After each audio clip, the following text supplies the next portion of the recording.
Hi guys, welcome back to We Should Talk, a pop culture interview series from In the Know. I'm your host Gibson Johns, and this week on the podcast we have Monique Samuels from Love and Marriage DC on OWN, formerly of The Real Housewives of Potomac on Bravo. It is great to have Monique back on TV. Love and Marriage DC is a Carlos King production. He's the man behind, early Atlanta, 18s of Atlanta, early Jersey. So he really knows what he's doing, and he's behind some really iconic moments in reality television, and he created this show, and he wanted to give Monique Samuels another starring vehicle, so he did Love and Marriage GC, and it's a really solid cast. It's great to have her back, and they're all just such open books on this show, and it's a lot about marriage and relationship struggles and things like that, so it's a little bit different framing than Housewives was, and it seems like it's a better fit for Monique right now. I think that she just didn't feel supported, and I think it got really dark at the end of season 5 of Potomac, and that's no secret. I love Real Housewives of Potomac. No, everyone knows that, but I think for her, it wasn't the right fit anymore, and she didn't feel supported, and she has every right to have moved on if she felt that way. It seemed like a really tenuous situation. So we got into a lot of that, a lot of the sort of where her head was at with Housewives of it all and Bravo of it all, and why this felt like a better fit for her. And yeah, we kind of touched on a lot of different things, and her being asked back for Ultimate Girls Trip and deciding not to, whether she'd go back and watch What Happens Live with Andy, because there really is no bad blood between her and Andy, as she told me in this episode. But yeah, I love Monique. I'm really happy she's back on TV. And if you're not watching Love and Marriage DC, definitely give it a go. I think it's a really solid show, as there's a lot of promise in this cast. And again, like, Monique is such a star, and this is really kind of a central vehicle for her. And I think there's a lot of promise there. So keep listening for my interview with Monique Samuels. Tune in to Love and Marriage DC on OWN Saturdays at 9 p.m. And please rate, review, and subscribe to We Should Talk on Apple Podcasts or wherever you get your podcasts.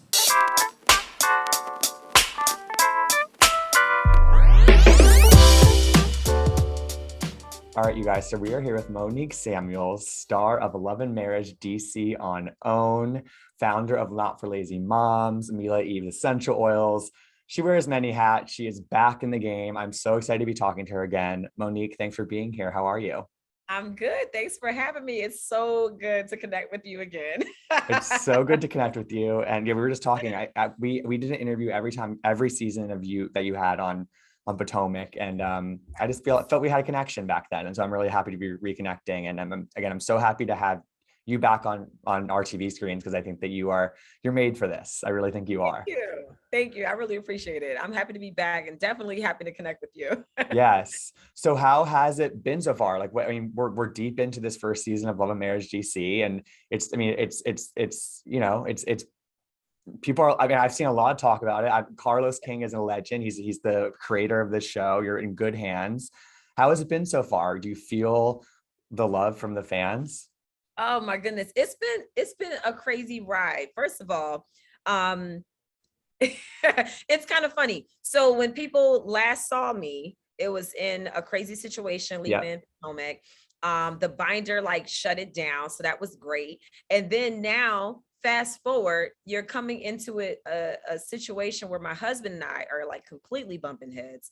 And it's just a part of the seasons of marriage that we go through that nobody has ever witnessed. So it was a lot, just being able to film through that whole process. But what I could appreciate is that nothing about the filming process was contrived. The production crew was amazing. They just kind of sat back and just let us be us, in every single scene. So that was very refreshing.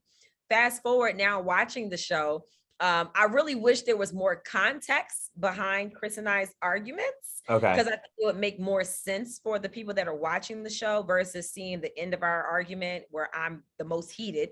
And my husband's basically like, all right, then I'm sorry. Shut up. I'm sorry. Let's just move on with it.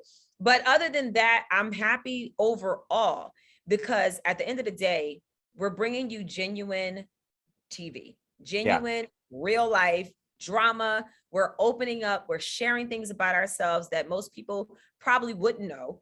And I like the fact that people know that we're getting to know each other as we navigate this. And as the audience gets to know us, we're getting to know each other. So it's very real.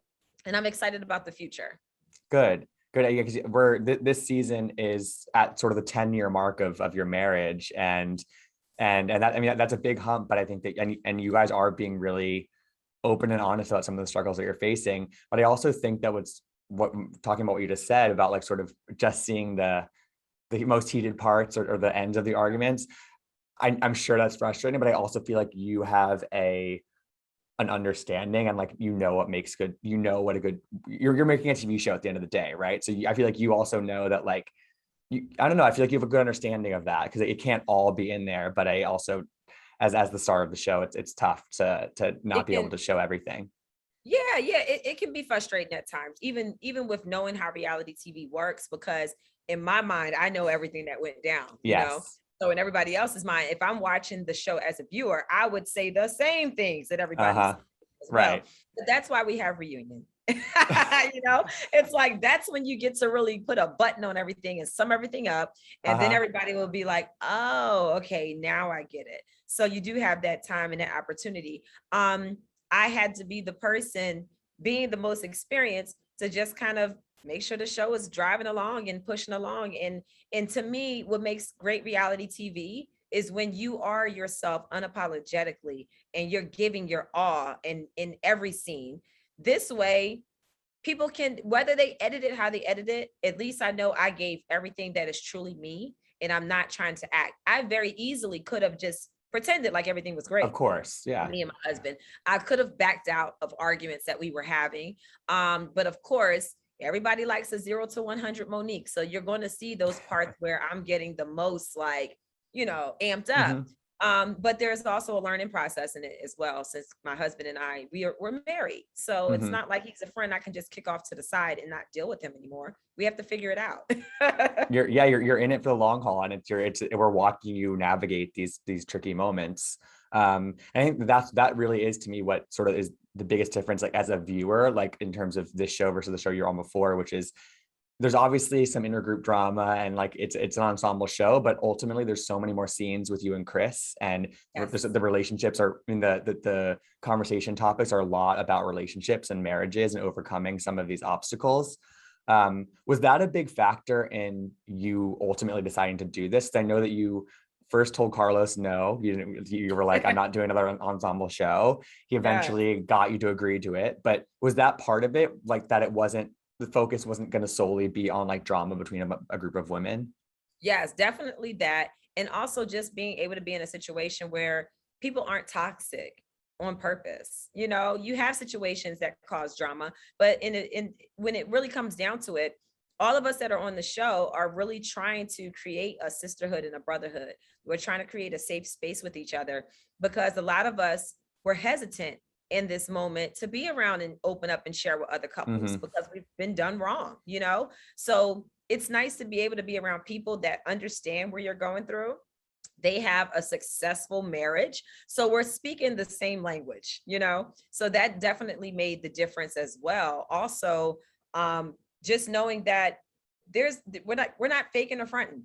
We made it very clear that none of us are friends. We're very social friends, and we're getting to know each other. Right. And y'all watching us get to know each other. So all around the board, it just seemed like a much better situation. And the whole purpose of us going to reality TV from the start was so that we could show this beautiful love between us and our children and watch us grow. So we felt like maybe Potomac was just the precursor. It was just getting us ready for Love and Marriage DC. You're getting your feet wet for several years. Right. Exactly. And it is a really solid cast. And I mean, it's kind of fun it's fun as we get to know you guys, we already know you, but as we get to know the rest of the people, you guys are getting to know each other. For me, the person that really is popping other than you and Chris is Winter. Winter is like, to me, she's a star. Yes, she is. Winter is hilarious because she really just like took this reality TV stuff to the next level. She said, look, I'm gonna just come up in here and just cause all kinds of craziness, all kind of drama. And I'm gonna just tell you what I'm going through out of my own mouth. So y'all ain't got to talk about me behind my back. Nip it in the bud right there. Exactly. Yes. That is reality TV gold. She definitely came in my mindset, because people asked, what made you bring Winter? Like, what made you introduce her? I know Winter from our platforms, from her being a person who is a life coach and a relationship coach. So every time we've talked has been about platform stuff, empowering women and things like that. In my mind, I said, this woman has a story to tell. She's had a crazy marriage And now she's about to get out of another crazy marriage. So she needs to tell that story, because look at how many women can relate to that and can learn and grow the same way she did. And to be able to move on and have a smile on your face. So that was the only thing that was on my mind when I brought Winter around. I had no idea that so much confusion, so much drama, the nicknames, the shade, all of that stuff, I was not prepared for and had no idea that she was even like that. Like, I did not know. Right. So, but it all makes for great TV. That's for sure. Exactly. And did you, because again, it really is you and Chris in this together as a married couple. Did he, I mean, because you were both so great on Potomac together, but he obviously was, if you were going to do the show, he was going to have to play a bigger role in the show than he did on the other show. So did he need extra convincing to do this with you? Or was it sort of like, if Monique wants to do this, Chris is down? Yeah, no, Chris is the reason I'm even on reality TV. It's his fault. So no, he didn't have to be convinced at all. It was more so the production and the network of it all. Okay. And he felt more comfortable after talking and having several conversations with Carlos. He felt a lot more comfortable. Like, okay, he never minded doing reality TV. He just felt like it shouldn't be nasty and it shouldn't be dirty. And we shouldn't be trying to tear down each other or tear down each other's families or marriages. So he was always open to it. It was just the people, just being around people that weren't so toxic and have the same to lose, so it's much better of a situation, because like I said, we're around real couples, like real people who are actually married in a successful marriage that have something to share, and we're all holding our own weight. And you said in the premiere of Love and Marriage DC, I want to get the quotes right. You just said that you were always present on reality TV, but you weren't always able to be seen, and that you also felt that you were put in a box. Yes. I was wondering if you just, again, because it's a show, so we only have so much context we can get there. So I'm wondering if you could just elaborate a little bit on why you felt that during your times on Real Housewives, and sort of what more you get to show here that changes that. Yeah. So I felt like when I was a part of Real Housewives, it was like they only put you into a box of who they wanted your quote unquote character to be. So even though I'm a great businesswoman and I'm very hands-on, I'm a person who, I don't just sit around and get pampered, and I don't get taken care of. Like, I'm not a kept wife, but they wanted me to be. So they would only show the viewers the things that would make it look like the narrative that they wanted to push. Like, oh, she's married to an NFL player and they live like this. So this is how much money she spent. This is, it's like, that's what their focus was. They didn't show me, being hands-on as a mom, hands-on in my business. Even in my relationship with my husband, there was a lot that was missing. So with this show, I felt like I was free to really be me, and editing always is what it is. We only have so many episodes, so we can't fit in everything, but seeing me as me just genuinely be Moni in the middle, trying to find peace, but also trying to get down to the bottom of some things. And maybe it comes off as a little messy. Maybe it is messy, but I'm a person, I'm a human. And as you watch each episode and how it transpires, you'll see that my heart of hearts really is for us to be happy and to have a good time. Yeah. And for us to promote and uplift each other and be happy for each other, and for us to be a shoulder to cry on whenever we're going through things, whether it's individually as us personally, or in our marriages or in our family. And that is what my biggest goal has always been. So you get to see more of that. You don't see just one side to me and Chris's marriage, which looks all glittery and perfect.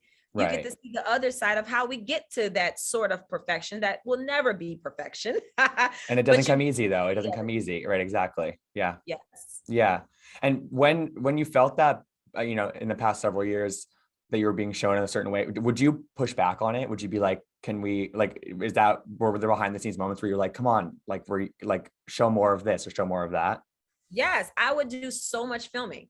I mean, I filmed the most out of all of those ladies, those years I was there. I was constantly with cameras in my house. I remember the year where my husband was coaching football. And that time of year, I told them straight up, I said, this is going to be tough for me to start filming right now because Chris is basically gone for 2 weeks.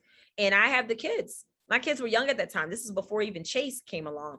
And I'm like, I have my kids, and then I have filming, and then I have Not for Lazy Moms. So I don't know how I'm going to get all of this done, and I don't have any help.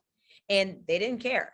It was just like, all right, well, we'll just follow you around, which made me even more tired. But there was so much that I showed and so much that I did. I had my very first live podcast, which was a full out production. And I was literally 9 months pregnant. I was full blown pregnant, still did the show. And then they didn't even show it. So it's like they would never, in that show was so impressive, even production, all of the network execs that came down that day for it was supposed to be in the finale. They were all blown away. Like, we had no idea this is what you've been talking about. And this is what you do. And they never showed it. And when I tell you, I pushed and pushed and pushed, I showed you every bit of me, even when I was full blown pregnant, and they would only show about 10% of who I was. Yeah. And it's tough because I feel like, again, it's like part of it's probably being on an ensemble show, but also it's also the nature of that show is just probably different. So, and I know that you had a great, for people listening, if you want to listen to Monique, you did an amazing interview with Carlos King, the producer of the show, where you talk a lot about things. But one thing I was wondering about was, you said that, and I think you had said this before, was that the final part of that reunion that year with the binder and how you were really portrayed on that and edited in that final part was sort of the final straw for you in terms of leaving Real Housewives. And I'm wondering if, and I think I know the answer to this, but I'm just wondering if you could explain it. Did you ever consider staying to like sort of to reframe that your narrative in that realm, or to get a different kind of closure than you maybe would have gotten? Did you ever think about that, or was it like we're leaving? I'm done. Yeah, no, I was done. Because to me, I've had tough edits the whole time I've been on Housewives, and I was accustomed to tough edits. But when you don't hold people accountable, when they're doing some really nasty stuff behind the scenes and behind the backs, and you know it, and you have the power to show the full story and hold everybody accountable, and you choose not to, that's when I knew enough was enough. There was never going to be fairness for me. It was always me who had to apologize and be accountable. But when it was supposed to be in my direction, that never happened. So at what point do you say enough is enough? So there's nothing that they could have done outside of show the full truth. If they would have came with that final part of that reunion and they would have really put the full story out there, that would have been something that I could build upon. Get some real apologies from these women who were so nasty to even have my baby's name in their mouth. You know what I'm saying? Get some real talk around that whole situation. And then maybe we could have had, a future. But at the point where I showed you, you really don't care, and you would literally just stomp on me and keep stomping on me, why would I give you the benefit of coming back and doing anything that involves that network or that production company? And you said that you had sent them all of the a digital file of the whole binder. Is that right? Yes. Because when we finished filming the reunion, one of the major pieces that was missing was Chris and I went live. Right. And I remember that. Comments about if he was a woman, he would have smacked the women, this and the other, for what they said about our child. They never showed why we went live. We went live in response to Candace's live, where she actually admitted that they were plotting against me and my child, trying to make up these nasty rumors about me and my husband and my baby. And she actually admitted it in her live. Andy could not believe it.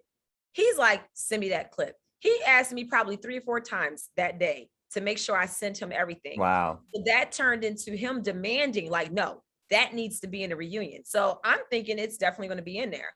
They reached out to me, production reached out, and they said, is there any way you can send us what you have in a binder? I sent them a digital copy of everything I had in that binder. Wow. Every receipt, every single tab.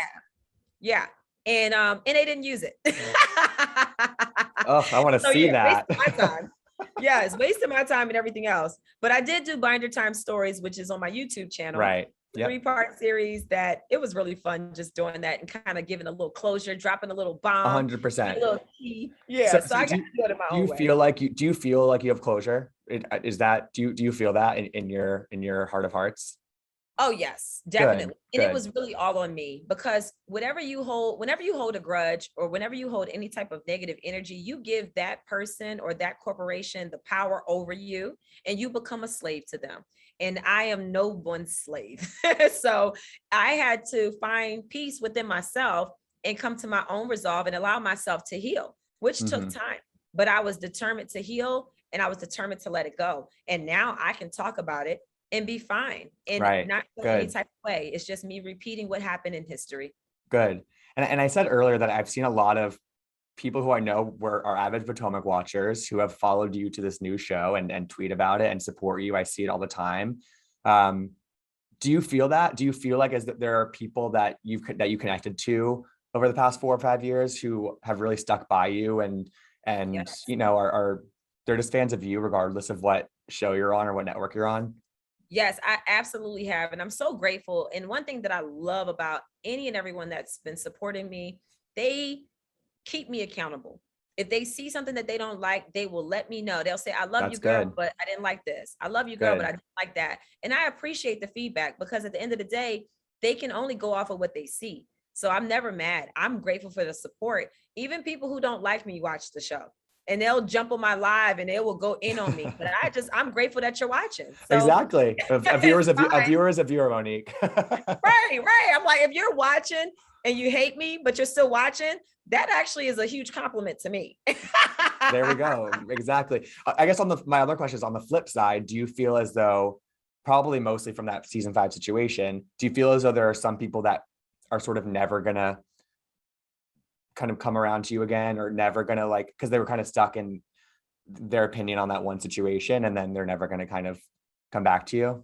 Yeah, what's interesting is when season 6 was airing, I started getting just like a crazy amount of people tweeting me and tagging me and saying, you've been vindicated. You've been vindicated. It's not you. I was so mad at you when that happened, but now I get it.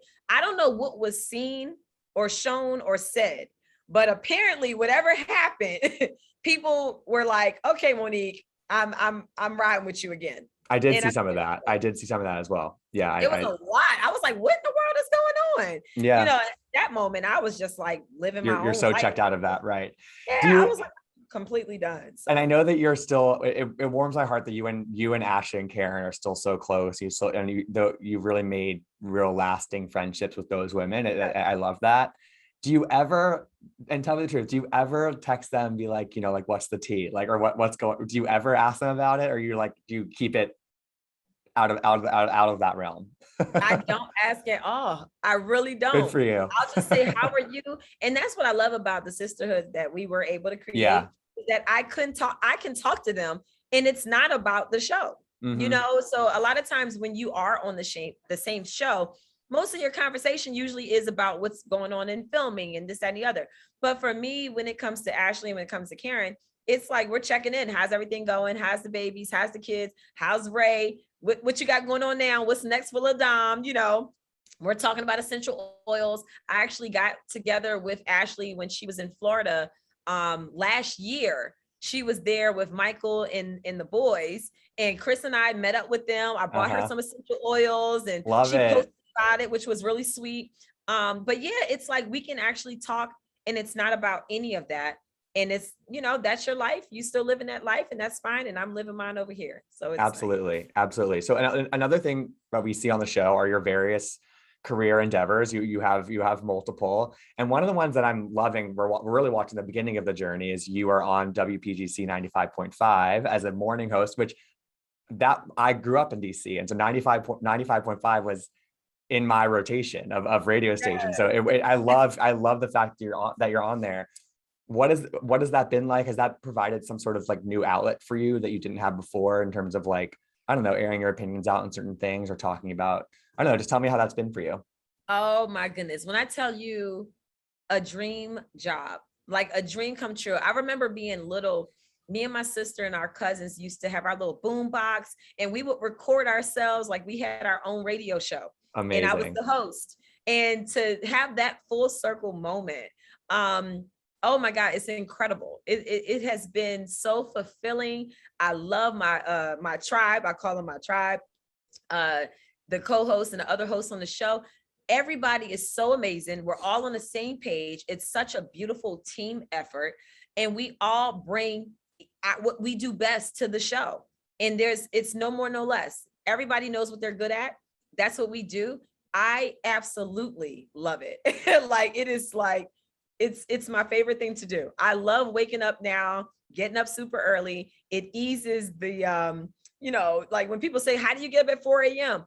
Because I know I'm heading to work. Right. You're happy with what you're doing. Exactly. Yeah. I absolutely enjoy it. Like every part of it, I really do. And I'm so blessed to work with such amazing people every single day. Mm-hmm. So it's truly been a blessing. And do you feel like the Not for Lazy Moms podcast sort of was a good primer for this new gig of yours? Like, was that a good on-ramp to being a radio host? Yes, that was actually what helped open that door for me. That's amazing. Because they had a particular type of host they were looking for, and they really, really wanted it to be a mom. They wanted to have at least one of the members of the team to be a mom, because it's been so many years since they had one, to give that perspective. And the director listened to my podcast, and that's how she, I already knew her. And another one of the personalities, Poet Taylor, she's on 95.5. She does the afternoon show. And she also came with the recommendation of me. So now it's like you have people that you treat well that are in your corner. And then you have a radio director who is familiar with you, who then starts listening to some of your resume, which Not for Lazy Mom podcast turned out to be. And she said, I would love for you to come in. And she told me I was coming in to be a guest on the show. So I'm thinking I'm just going in as a guest. Make a little appearance, right? That morning, I told my husband, I said, I'm going to do so well, they're going to give me a job. I literally spoke it. Manifest it, baby.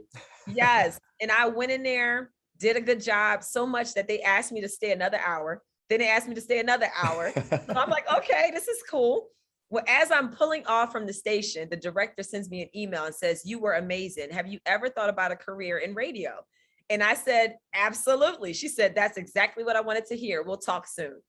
And it was funny because at the same time I'm handling this deal, I was also handling the deal with Love and Marriage DC. So converging into, right.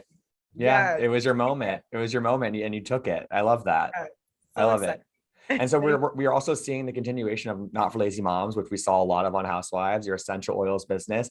Talking about sort of the status of both of those, and then sort of what direction you're taking them in. Because I know that Not for Lazy Moms is sort of like an umbrella brand for different things that you do. Yes.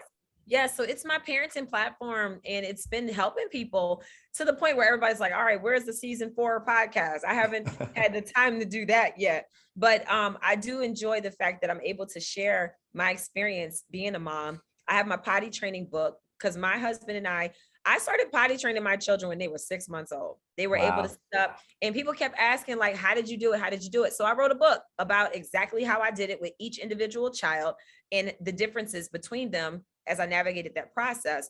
So Not for Lazy Moms, we're doing pop-up events, and we do a lot of networking events, just bringing people together that have businesses that are sharing with other people. And that's what we have become, is a platform for sharing, whether it's sharing your experience, whether it's confessing about your motherhood or fatherhood journey. It's so much sharing that happens, and it's a beautiful thing. Then from that, we now have Mila Eve Essentials, which is my essential oils line, inspired and pushed by my followers who were like, we want your oils. Love it. Amazing. Like, yes. I was like, okay. So the natural remedies lane has already been my thing. Yeah, so for going sure. into essential oils was just the next thing to do. And now I'm going to be launching my skincare line under Mila Eve Essentials. It's called the Flawless Collection later this summer. So everything's been good. Business has been booming. We have 100% pure essential oils that help people with getting better sleep, breathing, relaxing. If you have anxiety, stress, ADD, ADHD, we have essential oils that will calm you, help you to focus. There's an oil for literally everything. And on my website, I don't just sell you the oil. I actually show you and teach you how to use it. Good, We have good. starter kits that help people get into essential oils and give you that introduction. And we have all kind of how-to videos and recipes and everything else for every condition you can think of. I'm guessing the skincare line that you have coming out, that has all the essential oils in those products. That's Absolutely. great. Yes. I have my best seller right now is my Flawless Glow Toner, which I actually make that. And it has 10 different essential oils in it that are amazing for skin. And it has been my best seller because it's literally changing people's lives. People Wow. who have skin tags, they're like, I've been using, the essential oil mix, your Flawless Glow Toner, and the skin tags on my face are gone. Stuff that I didn't even anticipate would happen is happening. And that led to me to say, you know what? We're going to get a whole line. This way, you don't just have the toner. Now you're going to get a charcoal face wash. You're going to get some masks. You're going to get some serums and some moisturizing creams. Oh, I love it. So I don't know how you have the time of the day to do all this stuff. It's incredible. Not a lazy mom. Happens. Not a lazy mom. Yes. Oh my gosh. Monique, would you, I mean, again, as you're, again, you said you have kind of closure from that chapter of your life that introduced you to so many people. And it seems like you are in just such a great place, I think, in just so many different aspects of your life. Would you ever go back on Watch What Happens Live or do something that plugs into the Bravo world of it all, but temporarily or just for a second? It's funny at first. So I still keep in touch with Andy. So initially I was going to, he actually reached out to me. He wanted me to do the girls trip. Right. I heard that. Season. And I told him no. I was like, no, I'm not going to do that. So then he did let me know. He said, if you ever want to come on Watch What Happens Live to promote your products or anything that you're working on, you're more than welcome. So I said, okay, cool. And I didn't take him up on the offer. But recently I actually thought about it and I said, you know what? This actually would be a good opportunity for me to promote my new show 100%. and also for Andy and I to put to bed some rumors that were spread about my departure, about, people still thinking that I'm supposed to hate Andy because they don't know a lot of the behind the scenes things. So we actually text back and forth and we're like, I told him I was open to it. So something's going on between OWN and Bravo. So we'll see what happens. Okay, got it. But as of right now, it's on pause. But he did reach out and I did let him know that I would be open to it. I said, do people think that you and Andy have beef because of you leaving? Yeah. Some people, there was a thing going around where people thought that I was supposed to hate him for how he treated me at the reunion. Got it. But it wasn't about him. Right. But I told him, I was like, first of all, Andy was doing his job. That's what he's supposed to do, is ask the tough questions. But they didn't realize some of the things that he was doing for me while we were filming the reunion. First of all, they had my chair positioned so far away and in the dark. I could barely hear anybody else the whole reunion. It was awful. And it was funny because a lot of people were talking about Monique was paying all of them dust the whole time. Sometimes I was purposely paying them dust, but sometimes I really couldn't hear what they were saying. So I would just look at Andy whenever I wanted to say something and he would look at me, we would get eye contact and I would put my finger up and he'd be like, oh, you want to say something? And I'd be like, yeah. And he would wait till everybody got quiet. He'd be like, Monique, did you have anything to say? Because he knew I wanted to speak. Right. So he actually allowed me to be able to express myself without having to get loud, without having to yell. And we talked often throughout that whole process. And he wanted to make sure that my voice was heard. That's so good. It was things that Andy did. Even after the fight happened, Andy reached out to me and we talked and he helped me to navigate how I should be as I continue to film, because I actually wanted to quit right after the fight. So a lot of people didn't realize that. I was like, no, I'm done. And I was like, why would you even want me to still be around if you're so upset about this fight? Right. But they wanted me to continue filming and he allowed me to be able to film at my own comfort level. Cause I was like, I don't want to do anything all cast. I'm not going on an all cast trip. So if y'all want me to stay, I need to know that that is going to be acceptable. Totally. Yeah. And then you said that you turned down Girls Trip. Was that just because it would have been too much of back in that same kind of scenario of kind of the dramatic group of women kind of, it would have been too much? Yeah, that would have been too much. Also, I'm not interested in working for Bravo ever again. Like there was other things that went on, with whoever they had in charge of situations, Got when it. their PR people and everything else. There were things that I didn't like, even from the network side. So I was just like, it's not just a production thing. It's not a Potomac women thing. It's also a network thing. And I Got it. kept it real with them and just told them I'm not interested. Well, Monique, you're in such a great space, and I'm so happy that we were able to reconnect today. And Thank you. if people are watching or listening to this and they're not watching Love and Marriage DC, it's a really fabulous first season of a reality show, and I just think I'm so excited for you to have another starring vehicle, because I think, again, like I said at the top of the show, this medium is really great for you, and I think you really are great.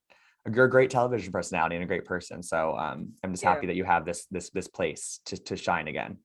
Thank you. I really appreciate that. I'm happy to be back on TV. It's been a ride, a bumpy one, but it is what it is. and you took a much needed break. You took a little bit of time away, and that probably rejuvenates it, and that's awesome. Yes, yeah. Absolutely. Well, Monique, if there are any other plugs you want to do before we sign off, do them now. But otherwise, everyone, watch Love and Marriage DC on Saturdays at 9 p.m. on OWN. Yes, absolutely. Yes. And for all things Monique Samuels, go to moniquesamuels.com. You'll find all of my businesses there and my social media if you would like to follow. Awesome. Thank you so much, Monique. It was great to talk to you again. It was great talking to you. Good seeing you. Thank you so much. Thanks for tuning in to We Should Talk. I hope you enjoyed the interview. You can find out more about In the Know at intheknow.com. You can follow me, Gibson Johns, at Gibsonoma on Twitter and Instagram. And you can listen to all of our interviews, past and future, by searching We Should Talk wherever you get your podcasts. Hope to see you next time.